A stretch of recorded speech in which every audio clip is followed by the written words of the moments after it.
Navigating mortgage rates, strategies for UK homebuyers and investors.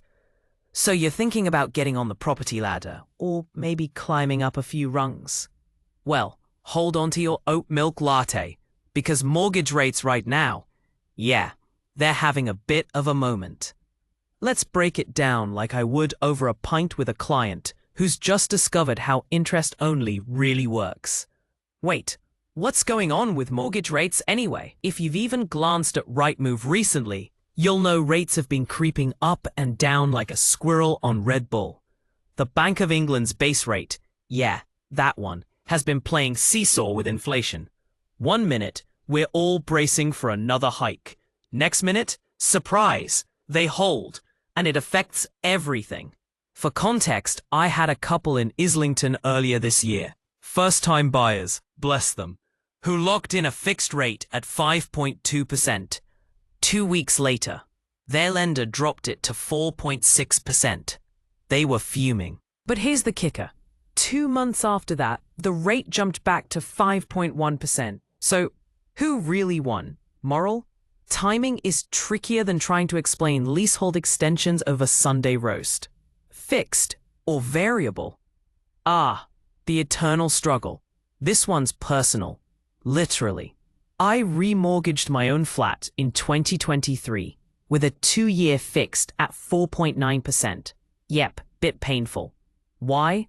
Because I couldn't stomach the idea of my repayments changing every few months. I'd rather know what's coming, even if it's not the best deal on paper. But I've got a landlord client, owns 4 HMOs across Birmingham, swears by tracker mortgages, says it gives him flexibility to exit deals without massive fees. He even refinanced mid-deal last year when rates dipped briefly. Smart move. Risky, but smart. So here's the breakdown-ish. Fixed rate. Sleep well. Pay more, maybe. Tracker or variable. Pay less now. It's like betting on British summer weather. Did you know some lenders don't pass on base rate cuts immediately? Yeah, and some sneak in higher fees just when rates are low, so the deal looks sweet, but ends up salty. A guy I worked with in Croydon nearly got stitched with a £1,999 arrangement fee on what was marketed as a low-rate deal. Spoiler alert, it wasn't. We went direct to a broker. Shout out to mortgage brokers everywhere. Absolute unsung heroes. And found a better package that saved him over £3,000 in 2 years. Hot tip, don't just look at the rate. Look at the product fee, the tie-in period, early repayment charges. Whole burrito, not just the sauce. For investors, think long-term, act short-term. Buy-to-let isn't what it was in 2015. Miss those days? Me too. Section 24 tax changes. EPC regulations looming, and now, mortgage rates biting into yields like a hungry Jack Russell. But, deals are still out there. A landlord in Manchester I worked with bought a 3-bed terrace in 2022. Tenanted at £1,100 a month. Yes, her mortgage costs increased by £150 per month when she remortgaged, but the local rents had jumped by £200 per month since she bought. So guess what?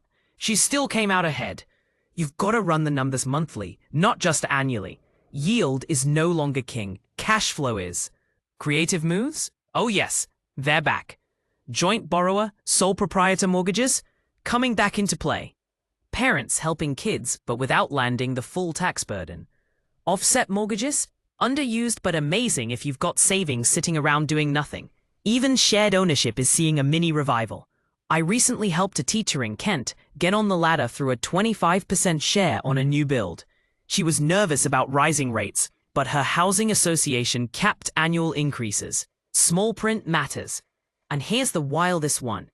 I know someone who bought with 2 mates and structured it all via a deed of trust. Bit chaotic, yes, but cheaper than renting solo. Desperate times, creative measures. Quick-fire tips you won't hear on the news. Talk to a mortgage broker before viewing properties, not after. Always get a decision in principle, but don't treat it like gold.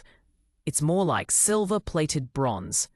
If your deal's ending within 6 months, start talking to lenders now. Lenders like consistency. Freelancers and the self-employed, Keep those tax returns tidy. Credit score matters, but your debt-to-income ratio often matters more. Final thought: mortgage rates aren't a brick wall, they're a moving target. Don't let the headlines spook you. I've seen buyers panic and pull out, only to regret it 6 months later when prices jumped. Want my honest take?